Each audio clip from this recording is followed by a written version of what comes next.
आप सभी को मेरा नमस्कार। आज की इस वीडियो में हम एसएससी सीजीएल 2023 में आए हुए सभी सिनोनिम्स को ट्रिक के साथ डिस्कस करेंगे और इस वीडियो में हम छोटे-छोटे निमोनिक्स बनाएंगे ताकि हमें जो वर्ड हैं वो याद करने में आसानी हो। तो चलिए वीडियो शुरू करते हैं। आज की इस वीडियो का जो फर्स्ट वर्ड है वो है जीलस। जीलस का मतलब होता है उत्साह। अब हम इसे याद कैसे करेंगे? जीलस को हम पढ़ेंगे झील प्लस अस। अस यानी हम और झील यानी झील। जब हम झील के किनारे बैठे होते हैं तो हमें बहुत आनंद आता है, बहुत उत्साह आता है। तो जीलस को हम याद करेंगे ऐसे।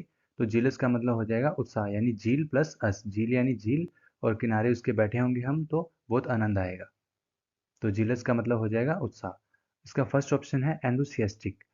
तो हमें ज़्यादा ऑप्शंस पे नहीं जाना है, हमें जो मेन वर्ड है वही उस पे फोकस करना है, क्योंकि हम जैसे जैसे आगे बढ़ते जाएंगे वैसे वैसे हमें निमोनिक से वर्ड जो है याद होते जाएंगे। नेक्स्ट वर्ड है हमारा फीबल। फीबल का मतलब होता है कमज़ोर हो जाना। तो फीबल को हम कैसे याद करेंगे? फीबल को याद करेंगे फीवर से। जब किसी छोटे बच्चे को फीवर हो जाता है तो वो कहता है फीबर, फीबल, फीबर, फीबल। तो हमें फीवर को फीबल से याद करना है, फीबल को फीवर से याद करना है। तो फीबल इज़ अ कमज़ोर यानी वीक हो जाना। तो फीवर, फीबल, फीवर, फीबल।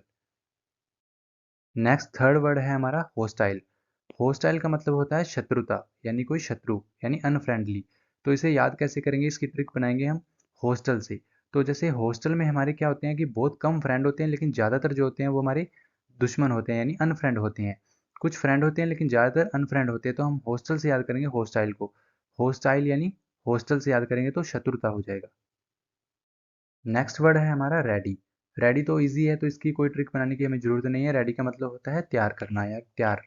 तो यानी इसका आंसर हो जाएगा प्रिपेयर। तो ये इजी है, इसकी कोई ट्रिक बनाने की हमें ज़रूरत नहीं है। नेक्स्ट वर्ड है हमारा इंसीडुअस। इंसीडुअस का मतलब होता है खतरा। खतरा यानी इंसीडुअस को हम कैसे याद करेंगे? तो इसकी ट्रिक बनाएंगे हम इन। इन यानी अंदर, सीडुअस यानी हम सड़क से याद करेंगे। जैसे हमारे पास कोई सड़क है, हम सड़क के एक साइड में चलते हैं तो हमारे लिए खतरा बहुत कम होता है, लेकिन अगर हम सड़क के बीच में चलेंगे, उसके अंदर चलेंगे, तो हमारे लिए खतरा जो है वो बढ़ जाता है। तो इंसीडुअस यानी सड़क जो है उसके इन यानी हम अंदर चल रहे हैं तो हमारे लिए बहुत ही खतरा है, यानी इसका आंसर जो है वो हो जाएगा हार्मफुल। तो ये हमारे लिए बहुत हार्मफुल हो जाएगा। जो ट्रिक है वो क्या है कि सड़क के हम यदि अंदर चलेंगे तो हमारे लिए बहुत ही खतरा हो जाता है। नेक्स्ट वर्ड है हमारा अबाउंड। तो अबाउंड का मतलब होता है प्रचुर मात्रा में या फलना फूलना। तो इसकी ट्रिक हम बनाएंगे अबाउंड यानी ए यानी एक, बाउंड यानी बंडल। तो बाउंड से हम बंडल से याद रखेंगे बाउंड को, कि एक बंडल हमारे पास जैसे कोई फूलों का एक बंडल है तो उसमें जो फूल होते हैं वो बहुत ही प्रचुर मात्रा में होते हैं, बहुत ही बड़ी क्वांटिटी में हमारे पास जो है एक फूलों का बंडल है, तो उसमें फूल जो हैं वो प्रचुर मात्रा में होंगे। तो अबाउंड याद हो जाएगा प्रचुर मात्रा में यानी फ्लरिश। और फ्लरिश जो है उसका एक मीनिंग और भी होता है कि फलना फूलना। तो फ्लरिश का मीनिंग एक और हो जाएगा फलना फूलना। नेक्स्ट हमारा वर्ड है पर यूज। पर यूज यानी हम इसकी जो प्रोनाउंसिएशन है वो ऐसे करेंगे कि पर यूज, पर यूज। पर यूज यानी कि हमारे पास कोई चीज़ है, तो हम बोलते हैं कि हमारे पास कोई चीज़ है, हम उसे यूज़ करने के बाद ही हमें पता चलेगा कि वो कैसी है, उसकी जांच करने के बाद ही पता चलेगा कि कैसी है। तो पर यूज़ को हम याद करेंगे पर यूज़ से, यानी कि चेक। इसका आंसर जो है वो चेक हो जाएगा, यानी कोई चीज़ को हमें चेक करने के बाद ही पता चलेगा कि वो कैसी है। नेक्स्ट वर्ड हमारा है मैचिंग। मैचिंग तो इजी वर्ड है, तो इसे इसकी कोई ट्रिक बनाने की तो हमें ज़रूरत नहीं है। मैचिंग का मतलब होता है मिलता जुलता होना। जैसे कि हम अपने कपड़े पहनते हैं तो वो बहुत ही मिलते जुलते पहनते हैं, तो इसकी कोई ट्रिक बनाने की ज़रूरत नहीं है, ये तो ईजी है। तो इसका जो आंसर हो जाएगा वो हो जाएगा रिजेंबलिंग। और जो ये मेन वर्ड है हमें इसे ही याद करना है निमोनिक से। जो ऑप्शन वाले वर्ड हैं ये आगे आगे जैसे हम वीडियो में पढ़ते जाएंगे वैसे वैसे जो वर्ड हैं वो हम निमोनिक से याद करते जाएंगे, तो इन्हें आपको रटने की ज़रूरत बिल्कुल भी नहीं है। नेक्स्ट हमारा वर्ड है यील्ड। यील्ड का मतलब होता है स्वीकार करना। यील्ड इजी वर्ड है क्योंकि ये बहुत ज़्यादा एग्जाम्स में जो है वाई लेटर से एक ही जो वर्ड है ये बहुत ज़्यादा पूछा जाता है एग्जाम्स में। तो इसका मतलब होता है स्वीकार करना यानी कंसीड हो जाएगा इसका आंसर। तो इसकी कोई ट्रिक बनाने की जरूरत नहीं है, ये आप सीधा याद कर सकते हैं क्योंकि ये बहुत एग्जाम में रिपीट होता है। और इसका एक मीनिंग और भी है कि इसे हम इसका यील्ड का जो मतलब होता है वो उपज भी होता है और स्वीकार करना भी होता है। नेक्स्ट हमारा वर्ड है वेन। वेन का मतलब होता है व्यर्थ। वेन यानी व्यर्थ, तो यानी यूजलेस। तो जैसे कि इसे हम याद करेंगे जैसे वैन। वैन जो ब्लैक कलर की जो वैन होती है वो हमारे लिए बहुत ही यूजलेस होती है, क्योंकि जो किडनैपर्स होते हैं वो ज़्यादातर ब्लैक वैन का यूज़ करते हैं। तो हमें ब्लैक वैन जो होती हैं उनका यूज़ करने से हमें बचना चाहिए, क्योंकि वो हमारे लिए क्या हो जाएगी, व्यर्थ हो जाएगी। तो हम इसे ऐसे याद कर सकते हैं वैन को। तो वैन यानी व्यर्थ हो जाना। नेक्स्ट हमारा वर्ड है मॉडरेट। मॉडरेट का मतलब होता है उचित। तो मॉडरेट एक इजी वर्ड है, तो इसकी कोई ट्रिक बनाने की जरूरत नहीं है, ये आपको सीधा ही याद हो जाएगा। मॉडरेट यानी उचित। इसका आंसर हो जाएगा रीजनेबल। तो इसकी कोई ट्रिक बनाने की जरूरत नहीं है। जो जो कठिन वर्ड होंगे उनकी मैं आपको ट्रिक से वो याद करवा दूंगा, और जो बहुत ही ईजी वर्ड हैं वो आप सीधा याद उन्हें कर सकते हैं, क्योंकि वो अपने डेली लाइफ में बहुत ज़्यादा यूज होते रहते हैं। नेक्स्ट हमारा वर्ड है कंसेंट। कंसेंट का मतलब होता है सहमति, यानी इसे हम याद करेंगे कंसेंट। तो सेंट यानी कि संत। हम सेंट को संत पढ़ेंगे। जो संत महात्मा होते हैं वो हर एक किसी के साथ सहमति बना लेते हैं, हर एक किसी के साथ एग्रीमेंट कर लेते हैं।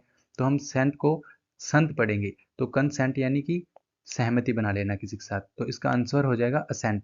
इसमें भी सेंट आ रहा है, इसमें भी सेंट आ रहा है, यानी कि सेंट को हम संत पढ़ेंगे। तो संत यानी संत महात्मा जो होते हैं वो हर एक किसी के साथ सहमति बना लेते हैं। तो ये आपको ऐसे याद हो जाएगा। नेक्स्ट हमारा वर्ड है इंटरलिंक। इंटरलिंक जैसे इंटर और लिंक, यानी इंटरलिंक यानी आपस में लिंक है, यानी जुड़ा हुआ है। तो इंटरलिंक याद हो जाएगा आपस में जुड़ा होना। और इसका जो सनोनियम्स है वो है इंटरलेस। तो इंटरलेस को हम कैसे याद करेंगे, जैसे हमारे पास कोई शूज़ है तो उसके जो लेस होते हैं वो भी आपस में क्या होते हैं, इंटरलिंक तो होते हैं, एक दूसरे से जुड़े हुए होते हैं। तो इंटरलेस और इंटरलिंक जो है आपको ऐसे याद हो जाएगा। नेक्स्ट हमारा वर्ड है स्पूरियस। स्पूरियस को हम याद करेंगे स्पूरियस यानी सुपारी से, कि जैसे कोई मार्केट में हम सुपारी लेने जाते हैं तो सुपारी जो होती है वो बहुत ही नकली दे देते हैं। जो मार्केट वाले जो होते हैं, दुकान वाले होते हैं, वो हमें सुपारी जो है ओरिजिनल नहीं देते हैं। तो याद हम स्पूरियस को ऐसे करेंगे कि स्पूरियस यानी सुपारी से नकली। तो इसका जो सिनोनियम है वो हो जाएगा फ्रॉडलेंट। फ्रॉडलेंट यानी ये तो याद हो ही जाएगा, फ्रॉड जो चीज़ें होती हैं वो हमारे साथ बहुत ही नकली होती हैं। और स्पूरियस तो आपको याद हो ही जाएगा सुपारी से। नेक्स्ट हमारा वर्ड है इंट्रीग्यूइंग। तो इसका मतलब होता है दिलचस्प। तो इसे हम कैसे याद करेंगे, इंट्री यानी इंट्री और गोइंग यानी गोइंग। तो इसे हम तोड़ लेंगे इंट्री और गोइंग में।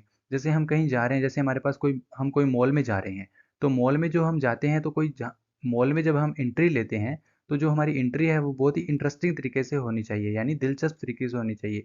तो इसे हम याद कर सकते हैं मॉल से, कि हम मॉल में जा रहे हैं और हमारी जो एंट्री है वो बहुत ही दिलचस्प तरीके से हो रही है, यानी इंटरेस्टिंग तरीके से हो रही है। नेक्स्ट हमारा वर्ड है रिस्पेक्टफुल। तो रिस्पेक्टफुल तो इजी वर्ड है, इसका तो ट्रिक बनाने की हमें कोई ज़रूरत नहीं है। इसका मतलब होता है आदर सम्मान करना। और इसका जो सिनोनियम है वो ड्यूटीफुल हो जाएगा। तो ड्यूटीफुल को हम कैसे याद करेंगे, जैसे ड्यूटीफुल यानी कोई पर्सन है वो अपनी जो ड्यूटी है वो बहुत ही रिस्पेक्ट तरीके से, बहुत ही आदर समान तरीके से निभा रहा है। तो जो निभाता है आदर समान तरीके से अपनी ड्यूटी को, तो वो ड्यूटीफुल हो जाएगा। और रिस्पेक्टफुल तो ईजी है, तो रिस्पेक्टफुल भी हमें याद हो जाएगा, आदर समान होता है रिस्पेक्टफुल का मतलब। नेक्स्ट है वर्बस। वर्बस का मतलब होता है बातूनी, यानी इसे हम याद करेंगे वर बॉस। वर बॉस जो हमारा बॉस होता है, यानी हम ऐसे बोलेंगे कि जो हमारा बॉस होता है वो बहुत ही टॉकटिव होता है, बहुत ही बातूनी होता है, बहुत ज़्यादा बोलता रहता है, सारा दिन बक बक करता रहता है। तो वर बॉस से हम याद करेंगे बॉस से, कि बॉस जो है वो सारा दिन बक बक करता रहता है। तो वर बॉस यानी बातूनी, यानी टॉकटिव हो जाएगा। नेक्स्ट हमारा वर्ड है इनएविटेबल। तो इनएविटेबल का मतलब होता है अनिवार्य। इनएविटेबल को हम ऐसे याद करेंगे कि जैसे हमें इन इसमें देखो नेवी वर्ड आ रहा है, नेवी। तो जैसे हमें नेवी में जाना है, नेवी टेबल। तो नेवी टेबल यानी नेवी में हमें जाना है, तो हमें टेबल पर बैठ के स्टडी करनी ही पड़ेगी। अगर हम टेबल पर बैठ के स्टडी नहीं करेंगे तो हम नेवी में नहीं जा सकते हैं। यानी टेबल पर बैठ के जो स्टडी है वो करनी अनिवार्य है, यानी उसे हम डिनाई नहीं कर सकते हैं, यानी अनडिनाइएबल। तो इसका सिनोनियम भी हमें याद हो जाएगा, अनडिनाइएबल यानी हम डिनाई नहीं कर सकते। जो अनिवार्य चीज़ है वो होकर ही रहनी है, उसे करे बिना हम नेवी में नहीं जा सकते हैं। नेक्स्ट हमारा वर्ड है एक्सप्लेन। एक्सप्लेन तो इजी है, तो इसे हम कोई ट्रिक बनाने की हमें ज़रूरत नहीं है।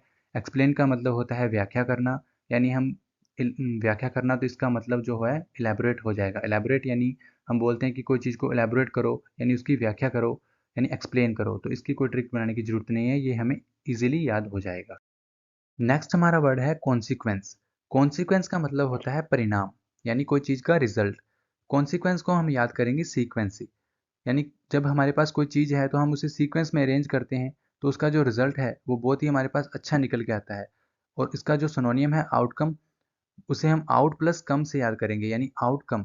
जब हम कोई चीज़ को सीक्वेंस में अरेंज करते हैं तो उसका जो रिजल्ट है, उसका आउटकम है, वो बहुत ही अच्छा निकलता है, परिणाम बहुत अच्छा निकलता है। तो कॉन्सिक्वेंस और आउटकम दोनों हमें इस ट्रिक से याद हो जाएंगे। So thanks for watching this video. आज की इस वीडियो में हमने 20 वर्ड याद किए हैं। आशा करता हूँ कि आपको ये 20 वर्ड बहुत ही आसानी से समझ आ गए होंगे। और अगर आपको मेरी ये वीडियो अच्छी लगे तो प्लीज़ वीडियो को लाइक करें और चैनल को सब्सक्राइब करें और मेरी आने वाली वीडियो के लिए बेल आइकन को ज़रूर प्रेस करें। Thank you.